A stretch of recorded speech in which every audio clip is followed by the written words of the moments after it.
నీ విలువ నీతోనే. దీనస్థితిలో ఉండనెరుగుదును, సంపన్న స్థితిలో ఉండనెరుగుదును.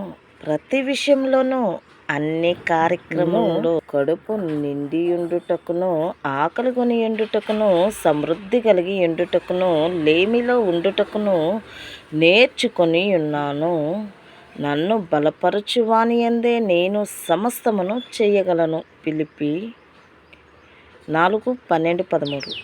నీవు ఎల్లప్పుడూ నీ ఆత్మగౌరవం గూర్చిన ఆమోదం కొరకు ఇతరులపై ఆధారపడుతూ ఉంటే, నీ సంతోషం కొరకు మరొకరిపై ఆధారపడినట్లయితే, నీ అవసరతల సమయంలో అవి నీకు భారం అవుతాయి.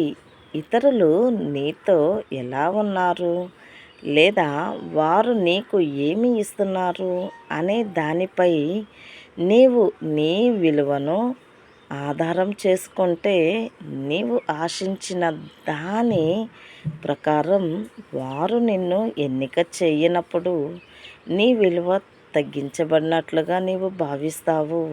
కానీ నీవు నీ ఆమోదం మరియు నీ విలువ కోసం దేవుని యొద్దకు వెళ్ళినప్పుడు ఎవరూ దానిని తీసివేయరు.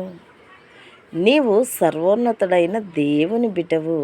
ఆయన ఇప్పటికే నిన్ను ఆమోదించారు.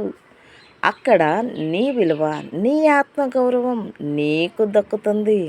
అపొస్తలుడైన పౌలు క్రీస్తు సమృద్ధిలో తాను స్వయం సమృద్ధి కలిగి ఉన్నానని చెప్తున్నాడు. విశ్వాన్నంతటినీ సృష్టించిన దేవుడు మనలో నివసించుచున్నారని, ఆయన మనకు శక్తినిస్తున్నారని, మరియు ఆయన మనల్ని ఆమోదించారని తెలుసుకున్నప్పుడు మనకు ఇతరుల ఆమోదం అవసరం లేదు. నీవు ఇతరుల నుండి ఆశించేది నీవు పొందలేకపోతే అది పర్వాలేదు. దేవుడు నిన్ను ఎంపిక చేసుకున్నారని, ఆయన నిన్ను జీవంతో నింపి లోపల గొప్పతనాన్ని కలిగించారని తెలుసుకొని నిన్ను నీవే ధృవీకరించుకోవచ్చు మరియు ఆమోదించుకోవచ్చు. దేవా దీవించుము. ఆమేన్.